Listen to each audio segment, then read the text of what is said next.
Banking on Desperation: How Lebanon's economic crisis is fueling a wave of bank robberies. The economic situation in Lebanon is desperate, and it's leading to desperate measures. It's fueling a wave of bank robberies, which is on the verge of turning into an epidemic. Struggling to make ends meet, some people are resorting to desperate measures, including, apparently, bank robberies. With so many people desperate for dwindling resources, it may not be surprising to some to see this increase in bank robberies. But what is definitely surprising is that these robbers are stealing not only their own money, but not even all of it. I had nothing left to lose. 2 days ago, I went to see the bank's director and I begged him. I told him that my sister was dying.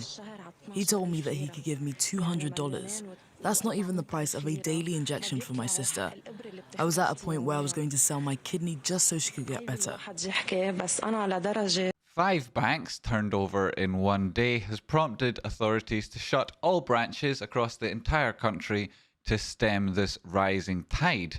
While one of the robbers was armed with a toy pistol borrowed from their nephew, another had a very real hunting rifle, and Bassan al-Sheik Hussein came armed with a shotgun, a gas canister, and threatened to set himself on fire.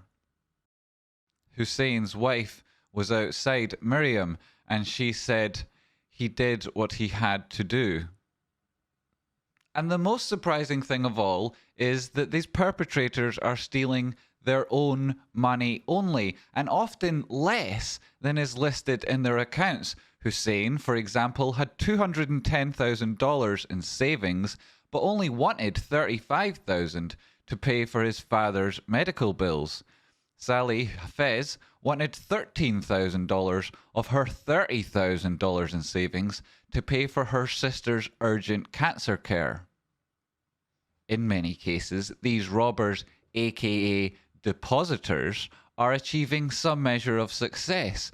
They are managing to negotiate with the staff, persuade them to hand over the cash, escape the banks unharmed, and evading prosecution later, much like an episode of Money Heist, but in real life.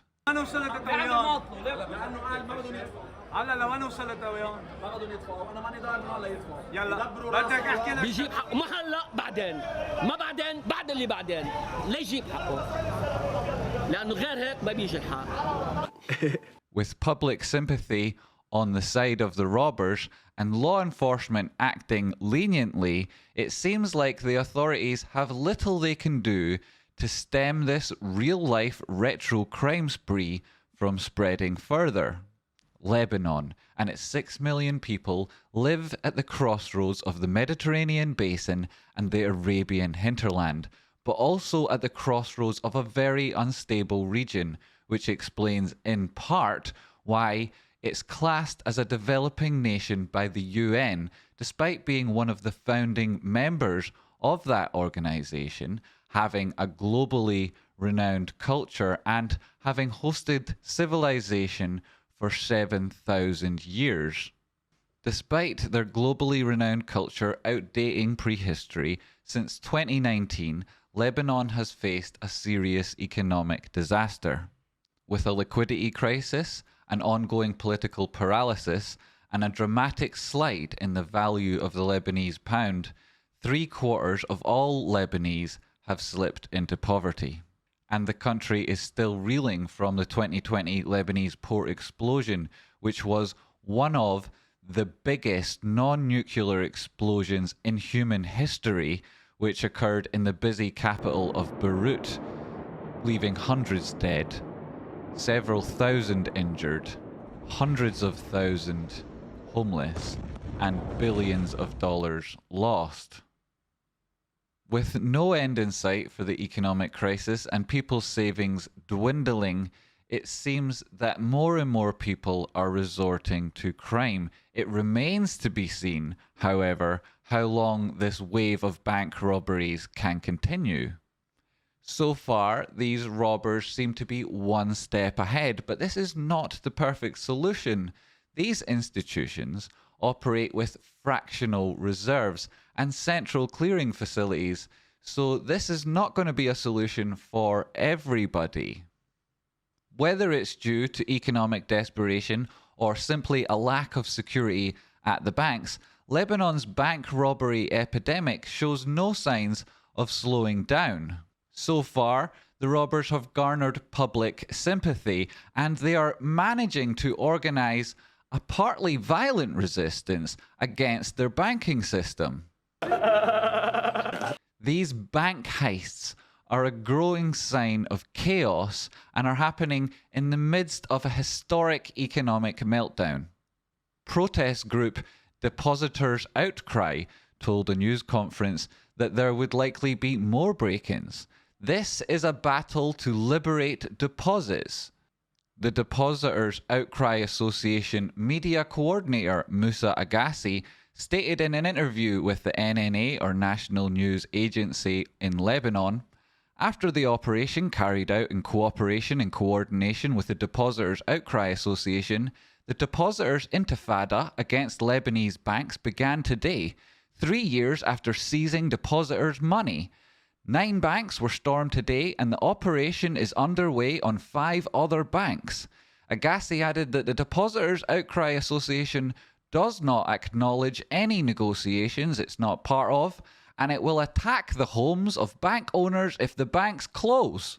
How this situation turns out remains to be seen. We'll keep an eye on the major companies in the Lebanese economy on Tradespotting's live show. Tune in Monday to Friday to see that. For billions of people all around the world, life has got much, much harder.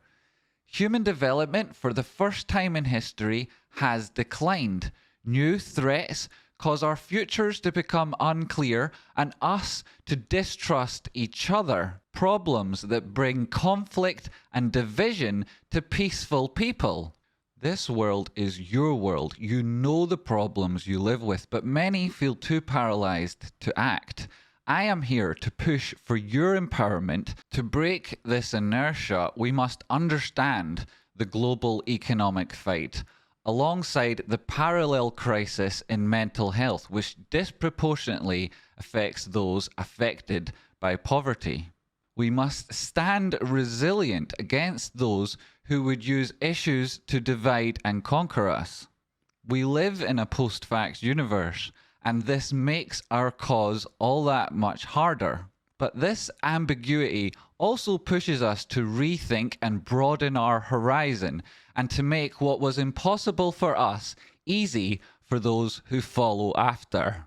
And let's be honest, these banks have probably already lost everybody's money.